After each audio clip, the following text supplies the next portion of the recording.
Okay, so I'm Nick Thomas, instructor of the Academy of Historical Fencing in Newport and Bristol, and we're going to be looking at thrust work today with ideally a well-curved sabre.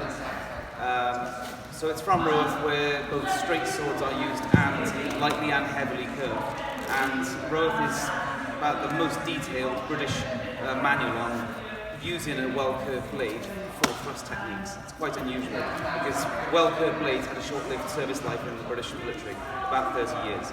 So Roworth is one of the few, and certainly the most detailed, on using that curvature to your advantage. So most people with a sabre, a well-curved sabre, see thrusting as a weakness. In that, the curvature takes the point off line, makes it slightly harder to thrust with, and therefore they don't do much of it. Now, there are disadvantages to a well-curved blade. It does actually shorten your reach. So obviously, if this was straight, it would be a few centimetres longer, and it is a little more difficult to get the point on line than it is with a straight blade. So there are some disadvantages, no doubt about it, but we need to work out how to get around those disadvantages because you still want to thrust. And then we want to look at the advantages that there are in having a well-curved blade, because there are some basically sneaky techniques that are really well suited to a well-curved sabre. When I say a well-curved sabre, I mean something with a minimum really of about 3 centimetres of curve. So the curvature of a sabre is measured from a straight line from that point to that point, and then it's how much is the difference there. So this is about 4.5 centimetres. All the black fences are the same. And yeah, 3 is about the minimum you want. That's probably about 2, maybe it's about 2, which is reasonable. But if you've got less than about 1 centimetre of curve, something like that, we're going to count that as a straight blade essentially, for the sake of this exercise with thrust techniques.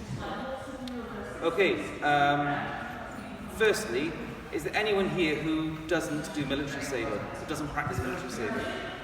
Okay. Anyone else? That's fine. So initially we're just going to start with how you just do your basic thrusts and make sure you've got those nailed down first, and specifically how you do the basic thrusts with a curved blade. So if I can have Esther, please up there. So all you're going to start off with is you're starting in this position, which is your outside guard position, and one of you is going to stand in guard, so Esther stays in guard, and the other is going to launch their initial thrust, which is a thrusting tierce, is on the outside here and over their hand. Now, if we did this with a straight sword, we could simply do it like this. Now that can work with a curved blade, but it's much harder because they're much more likely to displace you because that curvature is taking the point off line. So with a straight sword, you may well just do this. With a curved blade, we're going to rotate it as you go through and drop the tip in. And therefore, even if you've got a blade like this has 10 centimetres of curve. So they did use these at the period. So even if you've got an extremely curved blade, if I thrust straight, it's really hard to actually land that. And if I rotate the blade in, it just drops it straight in over the guard. So not only does it align the tip of our sabre, it also is quite sneaky in the way that it works over their guard. And that's going to be a recurring part of what we're doing here today. So it is about thrusts, but we're going to be using thrusts as actual techniques to land the point and as feints as well. So we're going to be using them next. So you are going to get to do some cutting a bit later on, but it'll be set up by point work. Any questions? No? Okay, so initially you're going to pair up, get into guard, outside guard. You can start with blades in contact if you like. And all I want you to do is practice your thrusting tierce, rotating the curvature of the blade into the target. Just take it in turns. So from here, I strike, recover, strike, recover. Happy with that? Yes.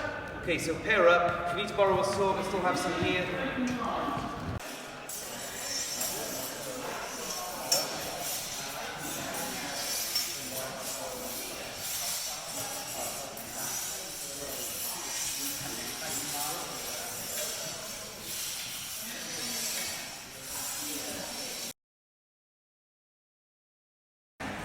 Okay, everyone happy? So, Esther back. On your attacks today, you're almost always going to be, possibly always going to be launching them on lunges.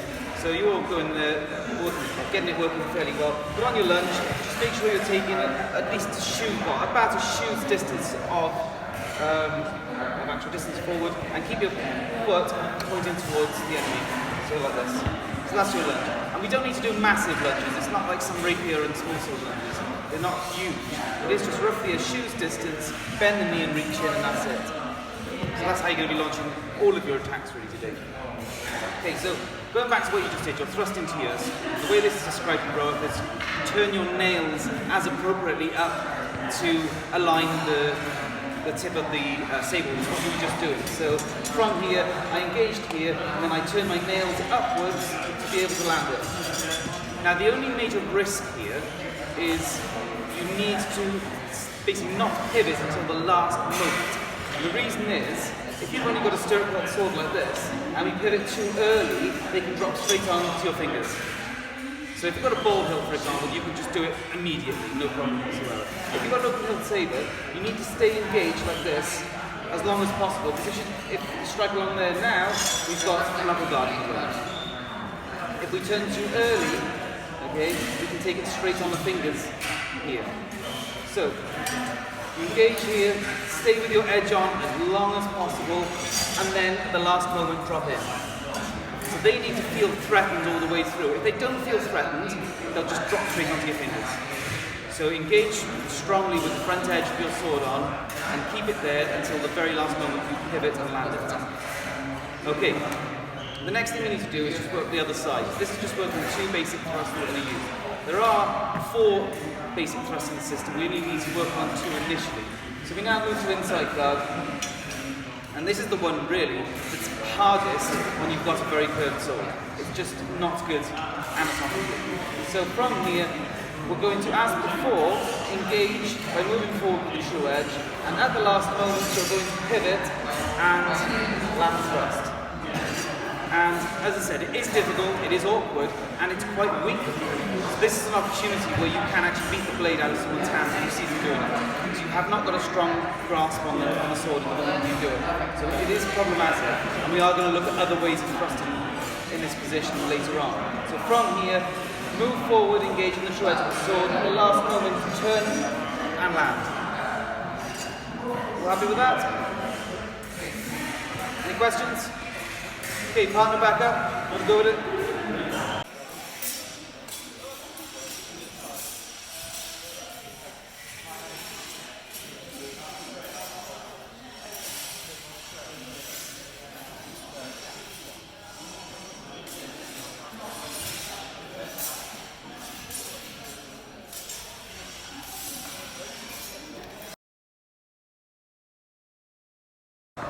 So that's the outside guard, forward. Your outside guard, the thrust in here, that's your thrust in tierce, and on the inside this is our thrust in carte. And those are pretty much the 2 most common, about the 2 most common thrusts you're going to see with a lot of different swords, whether you're talking about, rapiers and sabres and all kinds of things. So really, really common. They just have a different terminology depending on the system you're working on. The other 2 that I'll just show you, because you're going to sort of see them as we go along, would be if, let's say this is in a hanging guard, if we then thrust under the hilt here, so we're still on the outside line, we'll thrust in under the hilt, so this would be a thrust in seconde, and if we go back into something like half circle guard, in half circle guard, if we engaged here, in essentially the inside and went under, that would be low carte. But that low carte, that's the one that I would never ever do, to be honest, with a sabre. Simply because you're really vulnerable to the counter cuts. If you've got a thrust-only sword like a small sword, that's a really good technique. With a sabre, you're likely going to get counter cut quite badly. So I personally don't like low carte with this kind of sword. You don't need to worry about those 2 for now. So, the way you just launched your thrusts is we started in guard and you just slid down the actual blade into contact. So we treated it basically like a thrust-only sword. But obviously these are cut and thrust. So the next thing is we're going to do is look at launching thrusts from a cut. So we're going to launch a half cut and transition it into a thrust, which is one of the best ways to deceptively initiate a thrust. Okay? So, start now in, we'll start outside guard, but blades apart. From here, you're going to launch a half cut 2 against the blade. So from here, launch a half cut 2 against the blade, don't resist yet. launch the half cut 2, and then pivot straight into tierce. So from here, an outside guard, fairly vertical, launch cut 2, bam, and into a thrust. So we're just transferring from our cut 2 into our tierce. Vertical position, drop onto the blade, cut 2, and in. And whether you fight from a vertical position with the tip high like this, or forward, kind of depends on how tactically you want to fight. Because in the different versions of ROWORTH, you're going to see different angles being used. Like in the early version, it's very upright like this, and later on it's like this. And there are advantages and disadvantages to both. And you can see one of the advantages there is that when we're in a vertical position, you can launch straight, direct cuts. And when we're in a forward guard, we can't. We have to somehow make a circular motion, what you call a moulinet or a parade, to launch the cut. So you can't easily just snap a cut in. From here you can. Bam. So that's an advantage of being in a vertical guard position. So, outside guard, strike onto the blade with cut 2, and transition through. Now obviously if they resist with a very strong guard position, we would transition onto something else. But you're assuming that there's not massive resistance yet, just basically a mild guard position. And they may well do because it doesn't look like a powerful cut. It's not a spooling up with a moulinet or parade into a big powerful cut, it is just bam.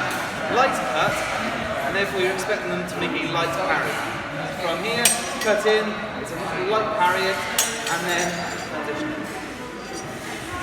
You all happy with that? So just do that for now. Cut 2, transitioning into thrust and tierce.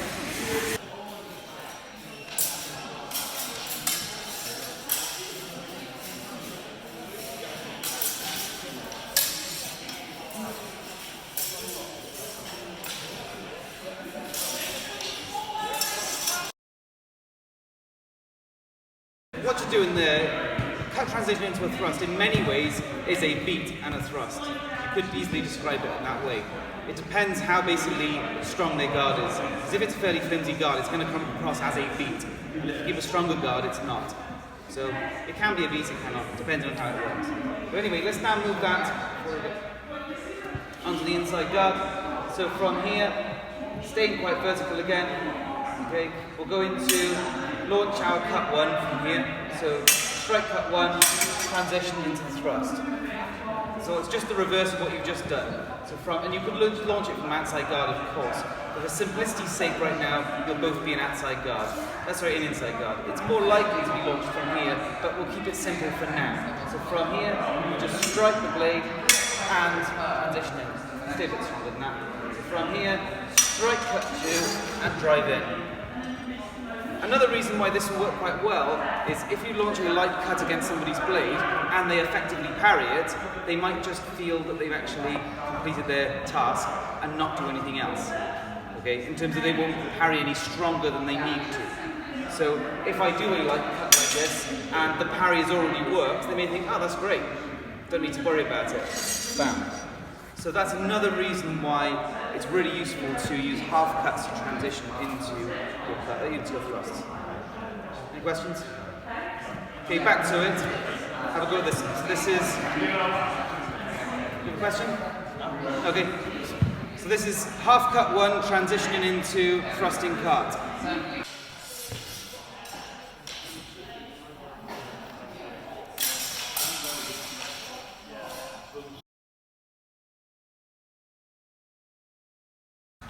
Okay, so thrusting on the inside in carte, which is what you've just been doing. Well, it's the second time you've done it because you did it initially in the straight line, then you did it with a cut. It isn't easy with a curved blade, but it can be worth pulling off. The unfortunate thing is if it goes wrong, you are in a very, very weak and vulnerable position here. If you fail on the other side, like you miss or they parry, you're in a really strong position to just come back into a hanging guard. If you thrust here, you're instinctively going to come into this position, which technically doesn't even have a name within ROWORTH. A bit lower down it does, it's half circle guard, and that in itself is weak. And this one doesn't even have a name. It's used in cavalry combat, it's called the arm protect, to protect here, but we're not on horseback, so we're not going to be using it. And it is a very, very weak position. If you've got a full basket hilt, for example, or even a bowl hilt, it's actually not too bad, because you've got all this protection around you. But if you come into this position here with a stirrup hilt, you really do have some problems. Now, the system does cover all manner of swords at the time, so you could technically even have a basket hilt with a sabre blade. You just have to basically vary that depending on the sword that's in your hands. You could have a sabre, a spadroon, basket hilt, a cutlass, a hanger, and any sort of derivative of those things. So you could have a variety of different swords. But for the sake of this exercise, we're mostly considering something fairly open and well curved. Right. We're going to now do another one of the cut transitioning into thrusts, and I'll show you the fourth because I don't like it, because it's the low carte, which I said I don't particularly like. So I'll show you that one first, just to get it out of the way. Is if somebody's in something like half circle position, which they don't normally stand in as a guard, but they'll use it as a parry position. So if somebody's in this position here, we can sweep up with a cut through and thrust. But it's difficult to really use it well. So I'm not even going to worry about that today. You've just seen it, and as far as I'm concerned, that's enough. Because it's very, very rarely used. With a small sword, definitely. But with a sabre, it's not great. So let's move on to the one that I do like. If Esther now goes into hanging guard, this is a guard position you're going to see an awful lot with sabre and broadsword at this period. And we can thrust under it, by that I mean here, and we can thrust over it here. And we're going to be covering both today. Being as we're working at the moment on half cuts, we're going to go under. So, Esther stays in hanging guard, I'm going to start in outside guard. I am going to launch a cut 4 against it. So cut 4 is this. It's an ascending cut up to the blade, okay? So outside guard, I cut 4, and then immediately thrust in. So this would be a thrust in seconde, because we're working under the hilt, under the opponent's hilt. Now, one major weakness of this is if they transition into a moulinet or a parrying or in this system. If they do transition into that, they're going to come for your head, and you need to be wary of that and have a plan in mind for if they do. So if I launch my cut 4, and from it, Esther immediately transitions here, you need to stay where you are and parry. So you're going to have to judge that at the moment of contact. So if they stay in their guard position, you can thrust through. If they start rotating that wrist, you're going to have to defend. So from here, I launch my cut 4 against the blade, transition through. Okay? So nice rotation here, rotate into the blade and thrust.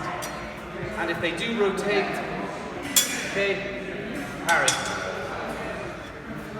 Happy with that? So, when you do this, because you're in different guard positions now, do 3 each, and then change your guard positions. Rotating around.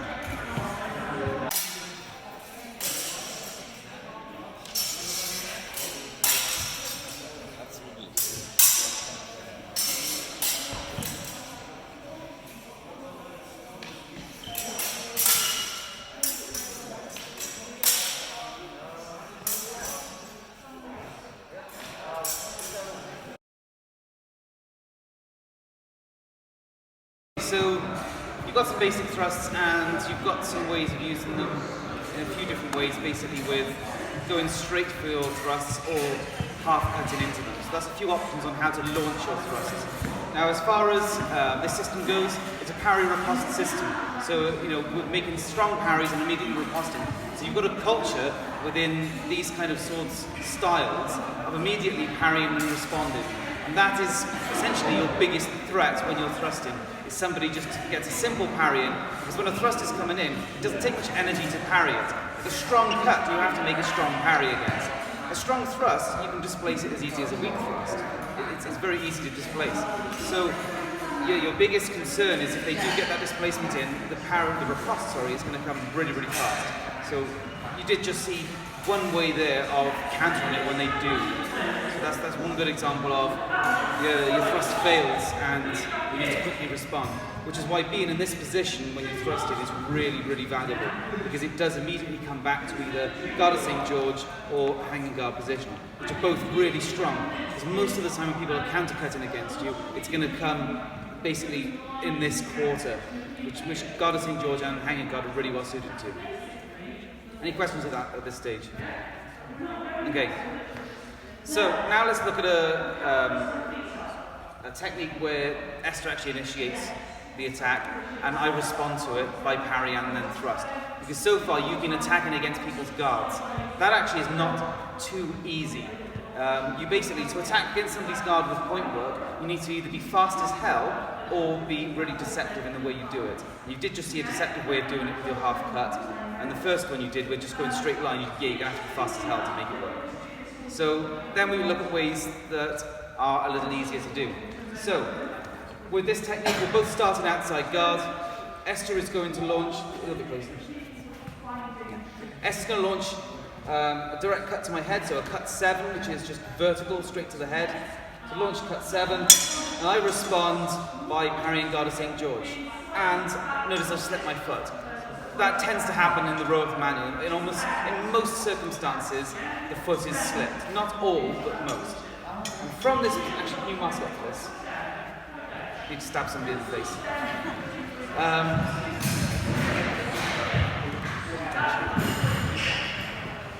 So outside guard, launch cut 7, directly to the head. I parry guard of St. George. And from this position, I'm going to stay engaged on the blade, and I'm going to pivot over and drop the point in.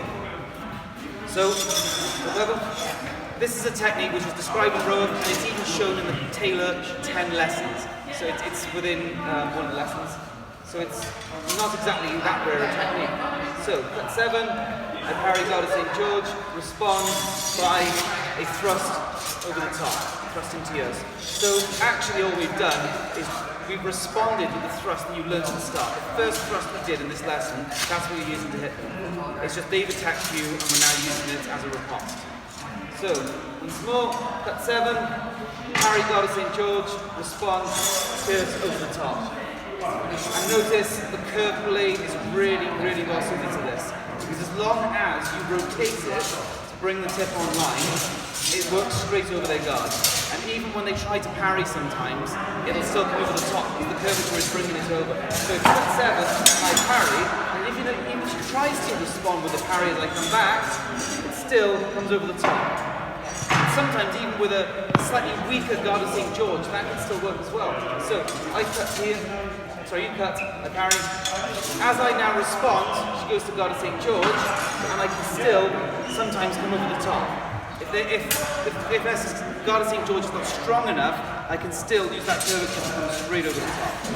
So shoot one last time, cut 7, parry, guard of St. George, make sure you slip the foot, and then pivot, rotate on the blade, and lunge to land the point. All happy? Okay, partner up.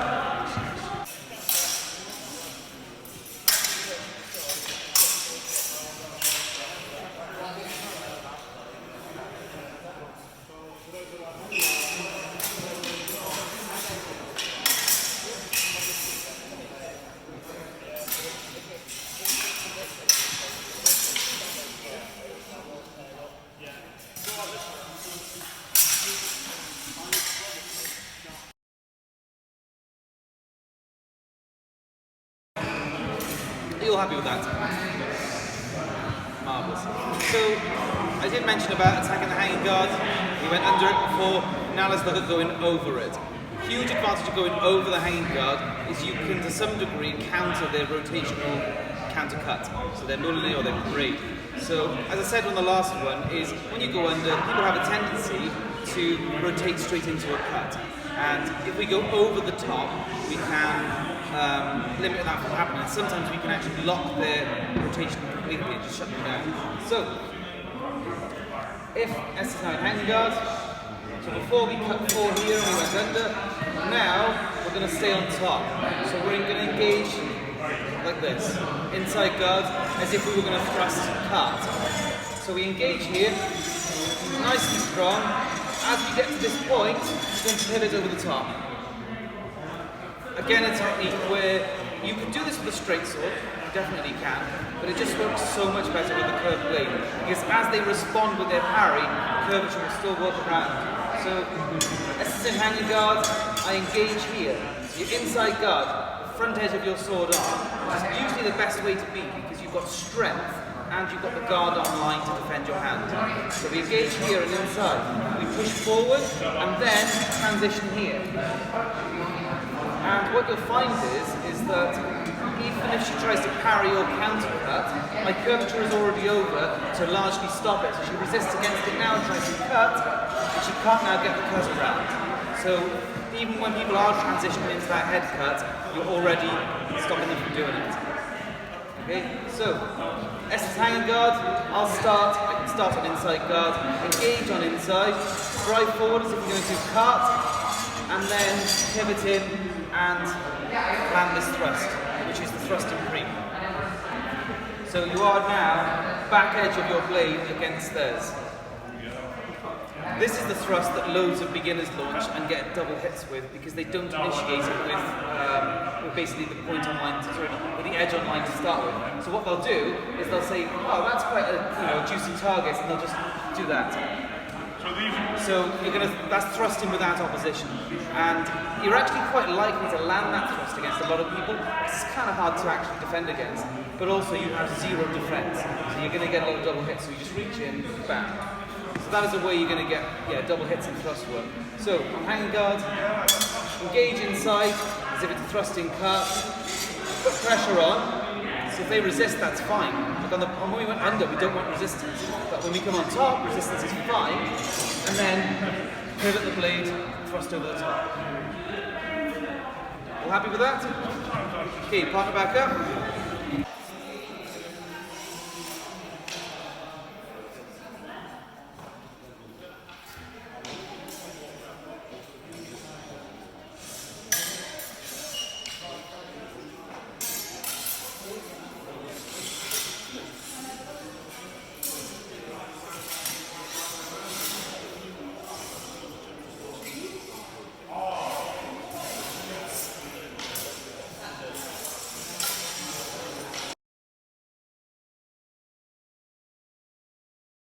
The next thing we're going to move on to is a technique where, again, the curvature is really nicely suited.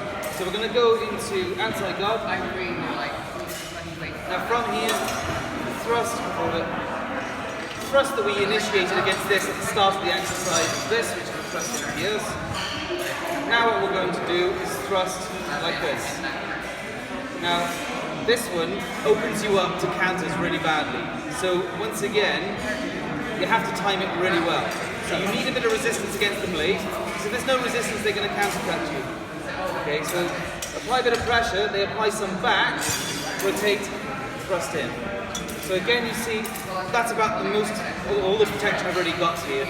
So you do not want them counter-cutting here. They need to apply resistance. So this technique is called carte over the arm. Carte, as we showed before, is this side. So it's a carte over the arm because we're doing it over the arm, and it's on the other line. So it's a bit of an odd one. So from here, apply pressure, and then rotate. Now, this said, you're using the curvature to your advantage here, and it will be to your advantage to aim excessively this way more than this way. Because if you fail this way, you are screwed. They are going to smack you straight in the face. You might even get punched in the hilt in the face. So that's really not good. So if anything, aim too much that way and miss, because you can then saw the actual face, which is part of the system as well. Not necessarily because you failed, it's actually a setup technique. But when you do fail, you can use this to recover what you were doing. So from here, I apply pressure going forwards, I haven't lunged yet. Rotate in and land your thrust. And if you rotate in and miss, strike straight into the head and saw as you come back. So draw cut against the face. And that cut has to be against the face or the neck. If it comes down here, well, most people in that period are wearing wool jackets, so you're really not going to do much against it. So it has to be face or neck. So once more, I apply pressure, rotate in, land the thrust, carte over the arm. I do the same thing if you miss, and you can intentionally miss, of course. From here, apply pressure, go past, draw out as you come back. When you do your draw cut, make sure you actually recover back to a safeguard. All happy with that? So make sure you get this rotation right. You're on outside guard, applying pressure, and then rotate till the back edge of your sabre is on theirs. And you're using the curvature to work around it. And you see if I grab a ridiculous curve, from here, this is the one most likely to miss actually, because it's difficult to thrust with this one. So from here, as I apply pressure, so I can land the thrust, and even if she defends quite strongly, so do a strong outside parry, still land it. But it relies on them defending. If they don't defend, we need to transition into something else. So you need to know that there's some pressure there. If they just stay there waiting to counter thrust or counter cut, you've got problems. You need to feel pressure. Happy? Okay, partner up.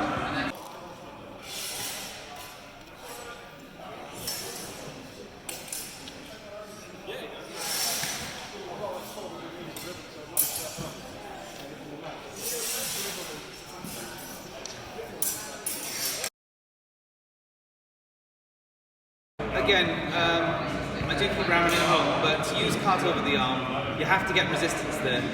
If there's no resistance, really, it's going to be a problem. And it's again a technique that where some beginners use without opposition to land a thrust in a very dangerous fashion. They have nothing on the blade whatsoever, and then they just do this. No blade opposition whatsoever, in which case you really are screwed. The only way that will work is by chance. Your opponent somehow doesn't respond, isn't point online, or is kind of asleep. So, yeah, don't do it without opposition. Make sure you're in opposition, so blades in contact, and maintain it all the way through. And actually, with carte over the arm, you can to some degree use the curvature of the blade to defend yourself, particularly if you don't use the draw cut technique. So from here, as we rotate in, we can pull the blade offline like this. So we can actually defend with that back edge quite nicely. It's harder to get the point online, but if you want to use the draw cut version, this is a really strong way of doing it. So as we apply resistance, we can push it way offline to be able to then launch the cut. Okay. In the Roworth manual, when he's talking about carte over the arm, he then says you can do it on the other line and experiment by turning your hand or your nails in different ways to launch it on the other side. Sadly, he doesn't give a name to what that is. So that is carte over the arm. The opposite side, the mirrored version, has no name. Now, essentially, therefore, I'm going to call it cream over the arm, because that's what it ends up as, and it kind of fits with his terminology. So, we're now going to be on inside guard.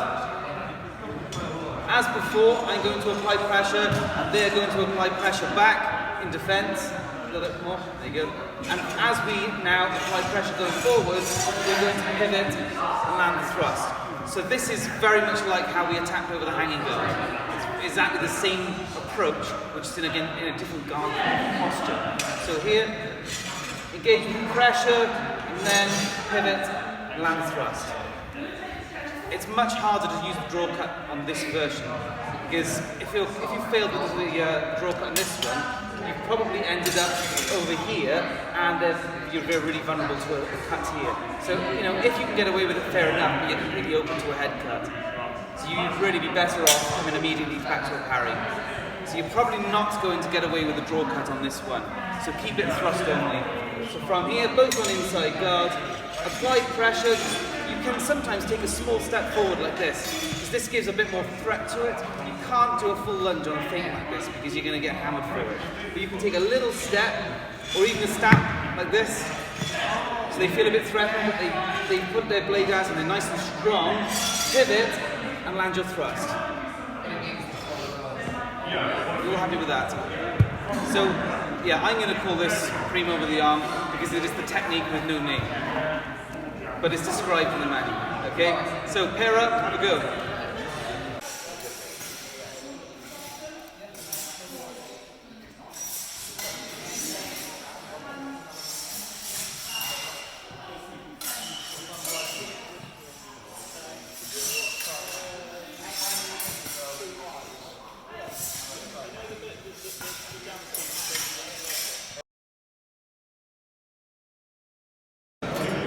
Basically work through all of the standard elements of thrusting within Roworth there. So you've got your edge on standard thrusts, some interesting uses of the back edge of the blade, the curvature of the blade to bring the blade around. Now, all of the thrusting techniques you've done today can work with a straight sword, no doubt about it. It's just that when you are rotating onto the back of the sabre blade, you are using that curvature to work around their blade. That is a huge advantage in that movement. So yeah, feel free to use the techniques with the straight swords. But the way it really works well is when somebody is defending strongly. So for example, I engage here inside and they're applying really a lot of pressure and they think they're completely secure. And they are, as far as normal technique goes. I can't just drive in a thrust from here. I have to do something else. And most people, when they meet this kind of resistance, will transition to the other side. That's the normal thing most people will do. Because they've closed that option off to us now. That's where the opening is, so that's where people will normally go. So you are taking the opportunity to attack against a very, very strong position by just pivoting and landing the blow. Okay, all happy with that. So yeah, you can use the curvature really successfully then.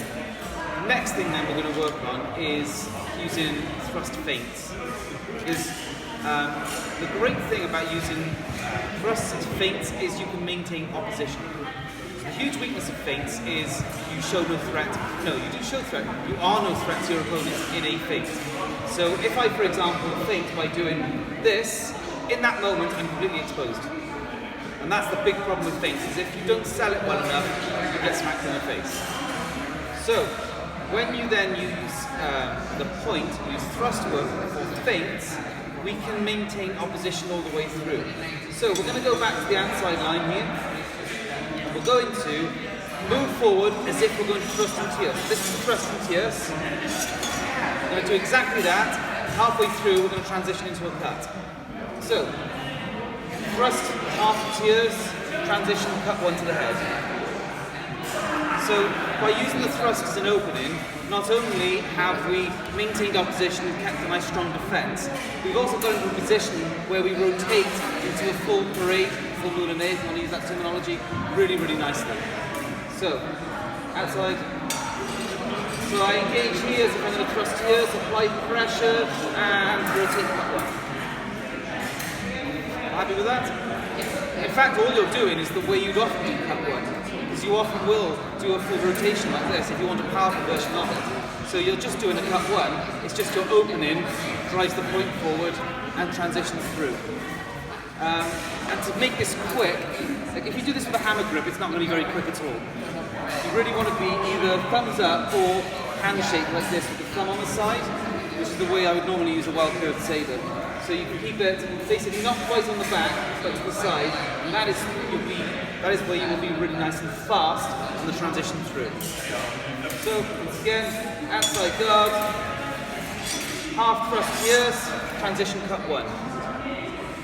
Happy with that? Yep. Okay, go to it.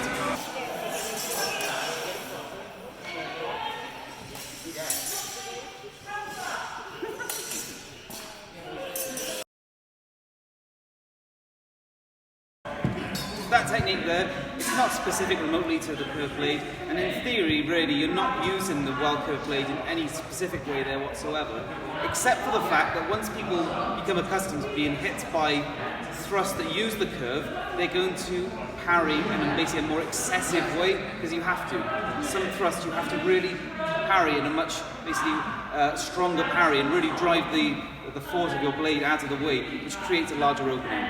So once you've hit people enough times with the curvature of the thrust, they then start overreacting with their parries, which is then a great way to hit them with this technique. So I'm actually going to do the mirrored version of it on the other side. So inside guard, from this position, you're going to launch, carte, and immediately transition into cut two to the head. The more pressure they apply here, the better. Some people, really macho, really putting a lot of force and muscle into it, they're awesome to exploit with this technique. They put too much into it. So apply lots of pressure, bam. So that's what we're looking for. And technically you could do it without even the thrust. It could just be from a guard position like this. It's just by using the thrust, you are driving a bit further forward and maintaining opposition all the way through. So from here, pressure, launch in and transition in. And that, of course, is also a great way to close with your opponent if you want to as well. Because from here, we can launch our thrust, create the opening, and bam, if you really want to. And then it starts to look very mezzo-like, unsurprisingly. So you can do that if you really want to. From here, apply pressure, launch the thrust, transition, cut two. Now, of course, you could cut kind of any target you wanted here. Because from here, if the pressure's in, they're open, you can go whack, whack, whack, whack, whack, any way you want. But you ideally want to be in a position where if they come back, the sword is here to defend ourselves. So I would far prefer striking a high target zone here than striking a low one, because they may just come back and smack you. Okay, so I prefer a high target zone. Ideally the head. So from here, thrust in, transition into cut 2. Happy with that? Okay, good sir.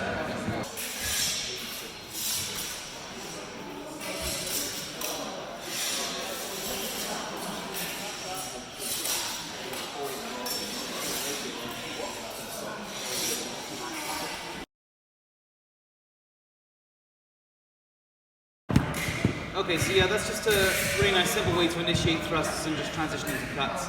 And particularly as it's transitioning into a very powerful cut, because you are using a rotation and usually striking the head.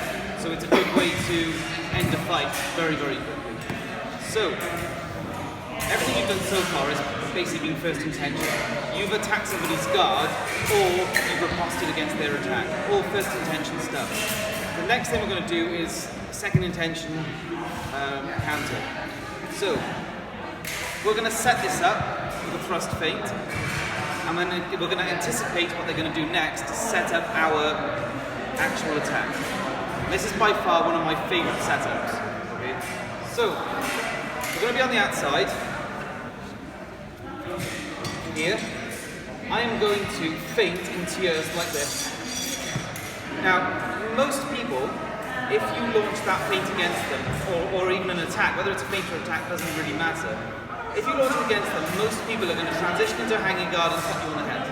Because that's the automatic response that most people will use. And that's what we want. We want to bait them to hit here. So from here, I launch my thrust, we want them to cut there.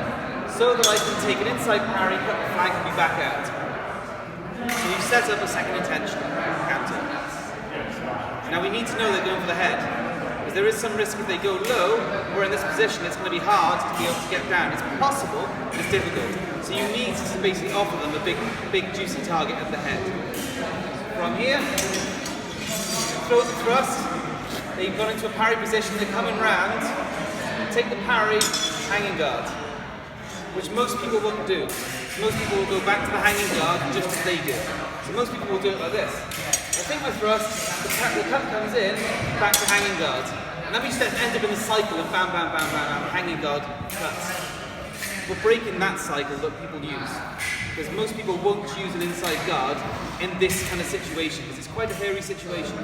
We're basically close, and it's dangerous to therefore use this parry. But we're setting it up nicely. From here, I engage with a thrust in tierce. Wait. I've engaged with the thrust in tierce. Esther's rotated around in what we call a moonlay operate, and comes to the head cut. I stay where I am in my lunge position, or half lunge position potentially if there's a feint. Take the inside parry, and cut to the flank. You can also take the leg with it as well. It depends basically how extended they are. If the knee's quite far forward, it's quite a good target. So you can from here launch our thrust, cut around, take the parry, and take the leg here. And you're going to have to get out very quickly. You cannot stay there. So it's going to look something like this. A thrust is here, take the parry, cut, back out. And you're usually going to back off with your front foot coming behind your rear foot. It's basically a full passing step backwards. The best way to get out of it. Once again, initiate a thrust or feint in tierce. Esther cuts around with cut one to my head as I canter to the flank or leg and back out, either with that step or that step. Any questions? All happy with that? Yeah. Okay, get to it. Let's see how this goes.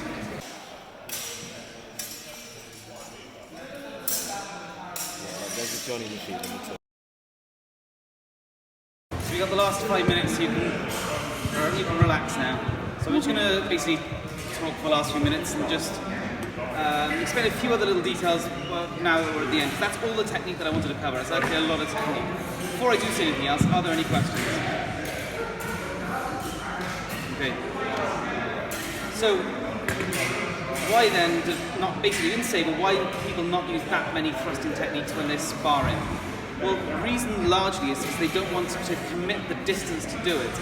It may be because they haven't developed a particularly good lunge, but more often than not, they just don't want to actually cover the distance and risk it.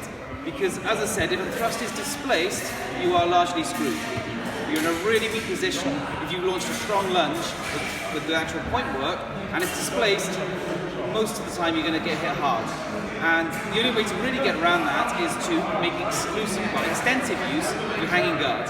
So when your thrusts go wrong, here or here, straight back into this position. Because the chances are they're going to come down at you with a hard cut. Now, of course, if they set up something like we just did there to the flank, a little more difficult, but from a hanging guard position, it's universally awesome, is that it can defend all manner of things. So yeah, whenever you launch a thrust and it goes wrong, get into a hanging guard. It's a good rule of Sabre anyways, get into a hanging guard. It's a really, really strong position. It's not one that we tend to stand in very often. We don't tend to stand in it as a guard position, but it's universally really useful throughout loads of different parts of your fight.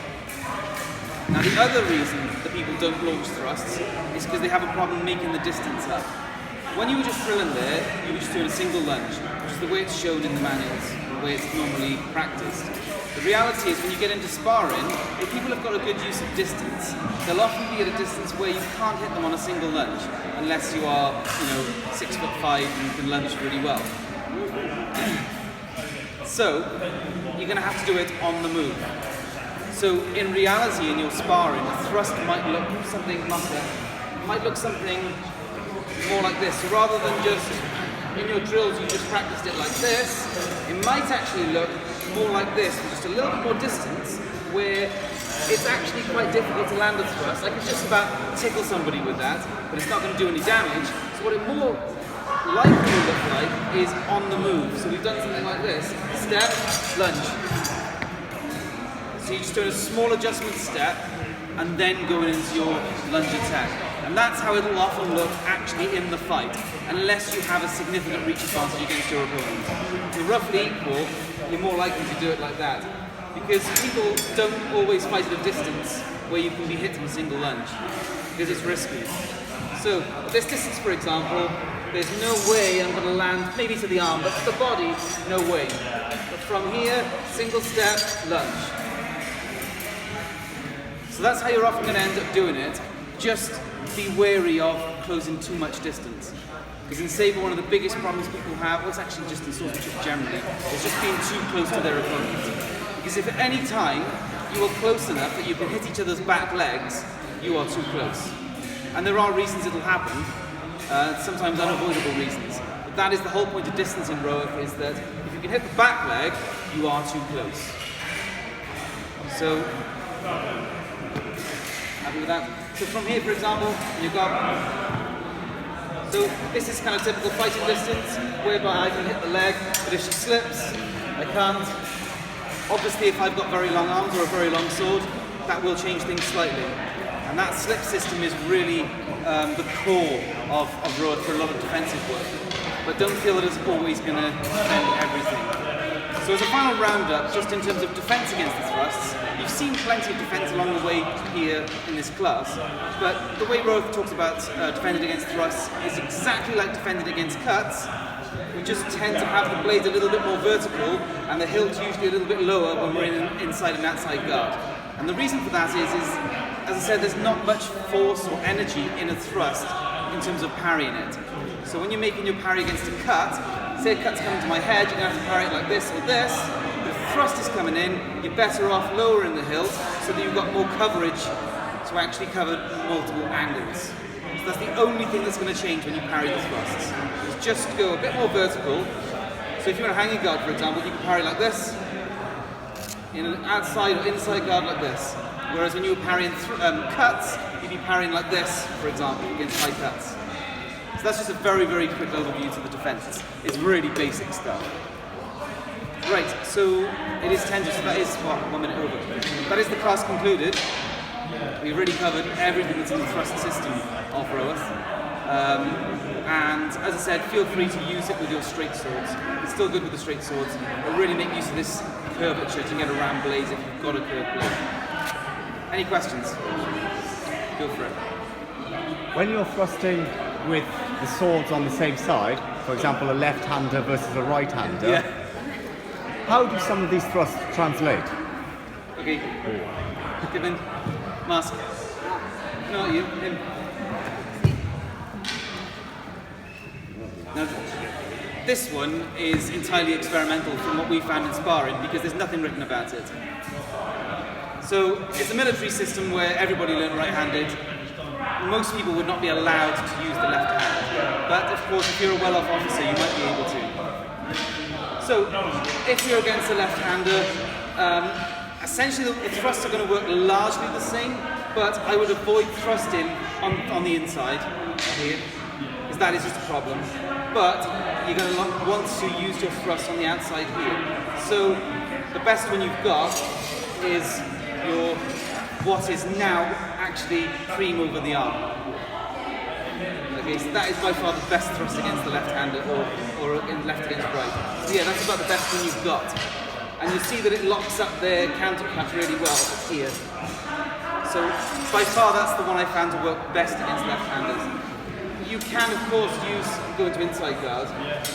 You can of course from here use this one, but so far I've not found it hugely effective. It's quite difficult to get working. So yeah, my preference against left-handers or left against right is to use that cream over the top, which like this. Happy with that? Any other questions? Okay, so the class is done.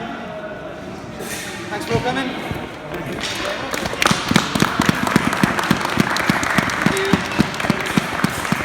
Any questions, you can come and see me, feel free.